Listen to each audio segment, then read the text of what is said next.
Senator Sifuna.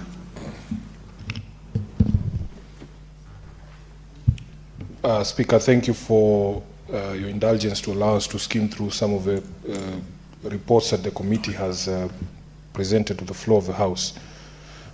Speaker, in August of 2023, I attempted to bring a motion here in this House for the formation of an ad hoc committee to audit the state of infrastructure in our schools, and especially on the question of adequacy of infrastructure, given the government's policy of 100% transition rates. Mr. Speaker, whereas we all want our kids to transition 100% from the junior schools, the government had not, in my view, done enough to prepare the secondary schools for the influx of the learners. And the reports that have been put forward by the Committee on Health on the visits to county facilities, health facilities in these counties, is a demonstration, Honorable Speaker, that there is value in committees of this House being present on the ground to see for ourselves and not just to speak from Nairobi here.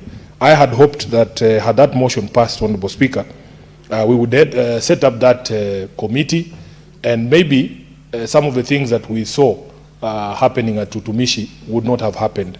Speaker, it was horrifying just seeing the state of the dormitories, because we were told upwards of 200 kids were packed into one dormitory that was had a capacity of only 100. I saw pictures of beds actually being put in the corridors, and it was devastating, Honorable Speaker.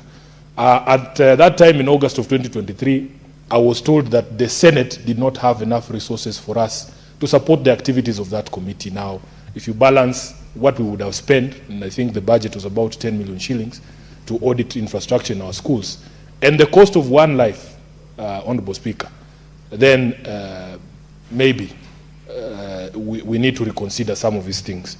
I like when committees are allowed to do these audits in our facilities, because they bring out the truth. Reading through this committee, Honorable Speaker, the report of the committee, there is a thread in terms of the state of preparedness of our health infrastructure in the counties, be it Kitui, be it Kiambu. Honorable Speaker, it makes for horrifying reading. The story of overcrowded maternity wards is true in Kiambu, it is true in Kitui, it is true even in here in Nairobi, Honorable Speaker. That, for instance, on the report from Kiambu, 2 to 4 mothers were sharing beds, and there's a story that also in Kitui, and Senator Beth was telling me that in Kitui it might actually be up to 10 women on one bed. I don't know how they fit on a bed. Six. Honorable Speaker, this is the true state of our healthcare in this country. We are being told by the report of the committee, the observation that they made from pages 14 to 15 there, Honorable Speaker, that many of the young mothers were not even registered on SHA because of various reasons. They have stated, for instance, that some of them lack IDs, at a time when we are being told that even areas that hitherto had difficulties obtaining IDs, Speaker, that they have been expedited. This was the theme at the recent Madaraka Day celebrations in Wajir. So how is it possible that our young mothers in Kiambu are not able to access IDs so that they can register on SHA? I have seen a good recommendation from the committee there that we should find a way, SHA should find a way of registering these young mothers, even as government processes their registration documents, so that they are able to access this facility. Speaker, our Committee of Health also reported that they were denied access to data on child mortality in some of these facilities. And I don't understand why a committee of this House can be denied access to data, because we have heard separately that some of these counties and some of these facilities are actually understating the number of children who are dying after birth, Honorable Speaker. And we as a committee or as a House should put our foot down and say we need access to that data, Honorable Speaker, so that we can make proper recommendations to help these facilities. Honorable Speaker, there is also the challenge of SHA reimbursements. And, This is the reason why I say it is good for us to visit these facilities and to see for ourselves and to speak to our people. Because when you hear senior government officials speak, and we were in Naivasha with CS Duale, he will tell you that SHA is working 100%. Speaker, just reading through that report, you will see that this challenge is across counties. And I will continue to insist, Speaker, that the promise that the President made was for free universal health care access across the board. And that was the promise that was made to Kenyans when we were being persuaded that those of us who earn a bit more should pay more than what we used to pay at that particular point in time, so that, Honorable Speaker, those who are not able to pay will no longer, will no longer suffer the indignity of having no access to health care. In fact, there was a statement that the head of state made recently, Honorable Speaker, that the Harambes that we used to hold, the WhatsApp groups for contributions to support healthcare, have been closed down. I don't know where the head of state gets this information, Honorable Speaker. Just yesterday, I was trying to call the director at the CEO of the Kenyatta University Teaching and Referral Hospital, because, Honorable Speaker, there is a friend of mine who passed away. He was one of the clergy at the ADC church in Runda. And when he passed away, Honorable Speaker, there was a bill of almost 1 million shillings. And the hospital, and I don't know why, they have refused to release the body, even after the family has pleaded with them. We have written letters, we have made down payments, we have agreed to a payment plan. Speaker, out of that 1 million shillings, SHA only paid 300. So I want the President to know that we are still contributing money to get our people health care. It is the reality on the ground.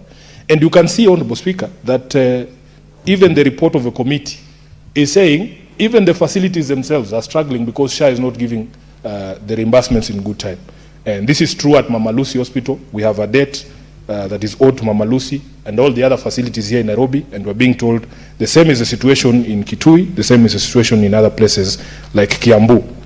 Honorable Speaker, there is still unresolved issues of NHIF, and the report also addresses this, that there's almost 5 million shillings that is owed to Kiambu Hospital.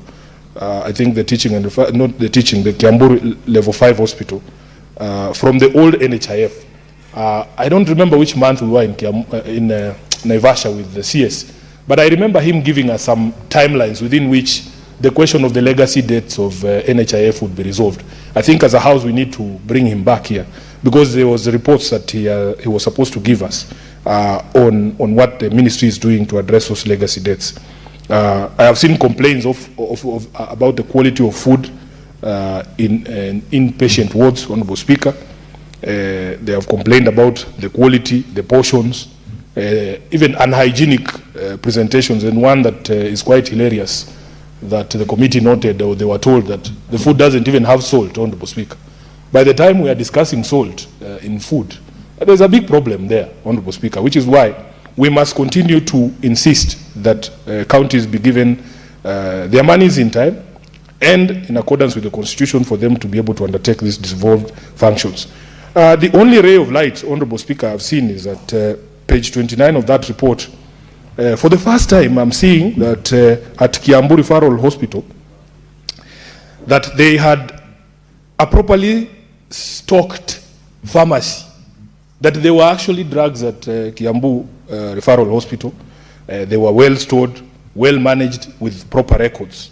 And these are the few things that when we see, we feel happy and we celebrate that at least somebody down there is doing something. Because when we visited the hospital in Busia, Honorable Speaker, when we were doing Senate Mashinani, you could see when you are approaching the hospital there is a row on your right of private chemists all along that road. And it is always a first indicator that there's a problem in that hospital.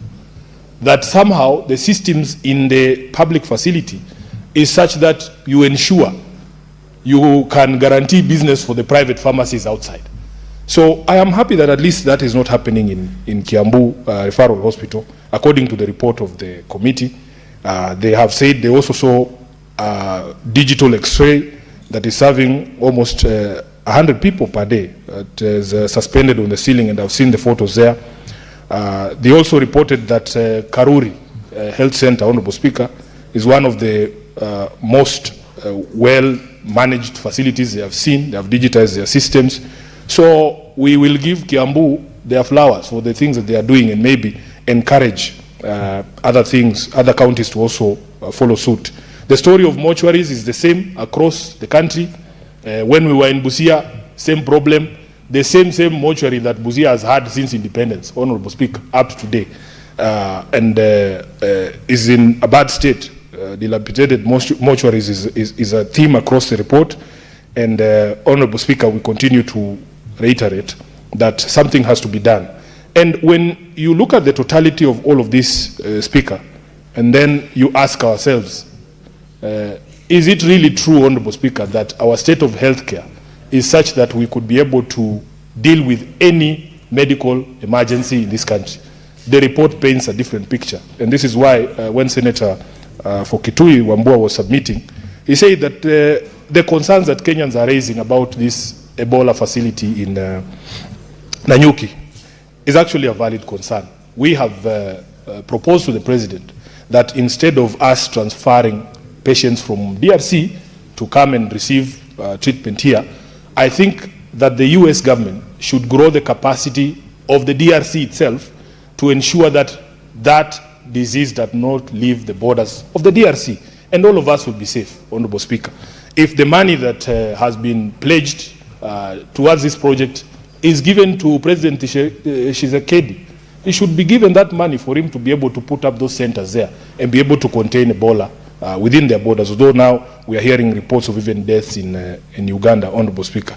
So the state of our healthcare is quite dire, and contrary to what people speak of here in Nairobi and in other public gatherings, they paint a very rosy picture. But the committees of this House, when they go on the ground, the situation that they find, Honorable Speaker, reads like a nightmare, and you can all see in this report. So with those many remarks, I want to thank the Committee on Health, led by the Senator for Uasin Gishu, Jackson Mandago, for this very well detailed report.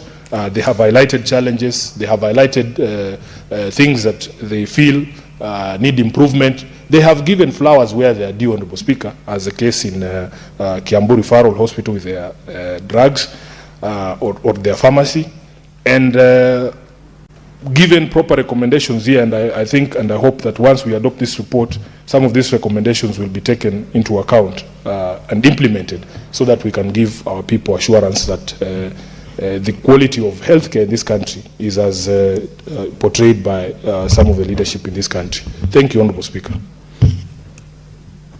Senator Sige.